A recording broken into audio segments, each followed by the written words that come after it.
The Christmas Truce of 1914, a story of humanity amid war. The winter of 1914 was bitterly cold along the Western Front. The first year of World War I had been marked by unimaginable carnage, with soldiers entrenched in muddy battlefields stretching from the North Sea to the Swiss border. The war, predicted by many to be over by Christmas, had instead devolved into a grim stalemate.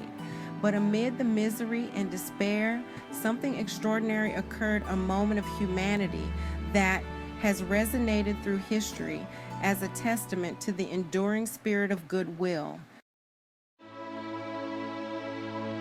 The Eve of Peace.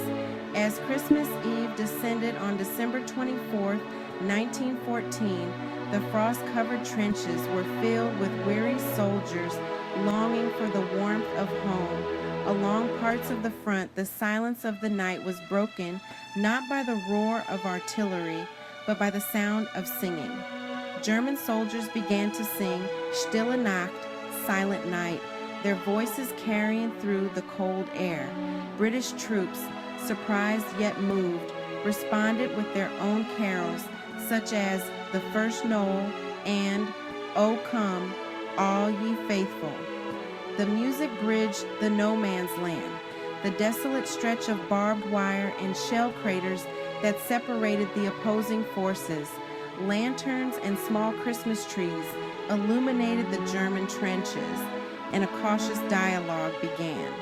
Soldiers on both sides called out Christmas greetings, tentatively emerging from their trenches with hands raised in a gesture of peace.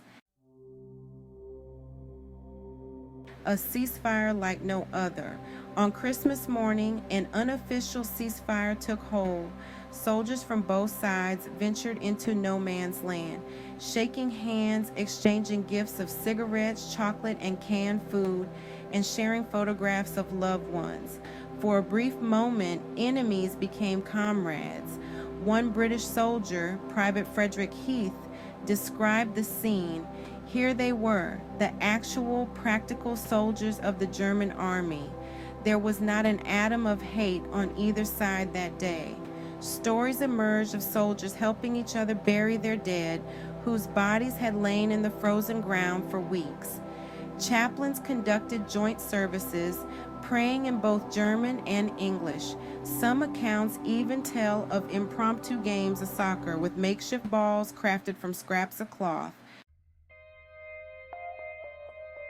The fragile nature of peace. The truce was not universal.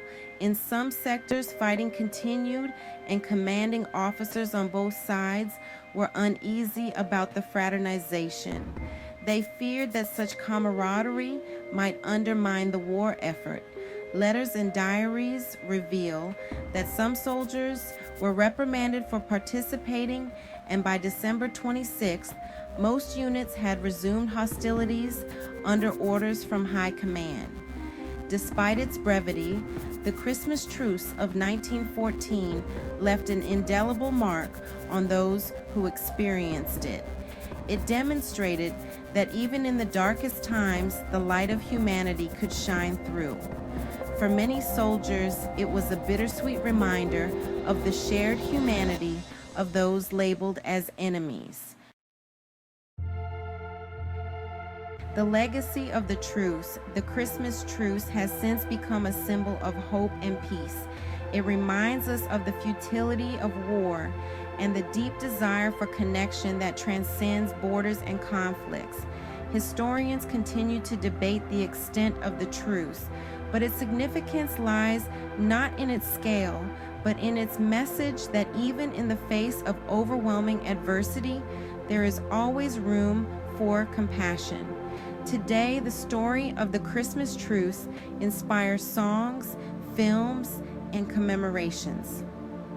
It stands as a poignant reminder of what is possible when we recognize the humanity in others. In the words of one German soldier who participated, we lived through something that will never be erased from our minds. It was a Christmas like no other. Conclusion. The Christmas Truce of 1914 was a fleeting moment of peace amidst the horrors of war. It demonstrated that even amid the chaos of conflict, the spirit of Christmas of love, hope, and goodwill could prevail. As we remember this remarkable event, let us carry its message forward, striving for understanding and unity in our own lives. Don't forget to like and subscribe if you want more weekly videos from Precise History. Thank you.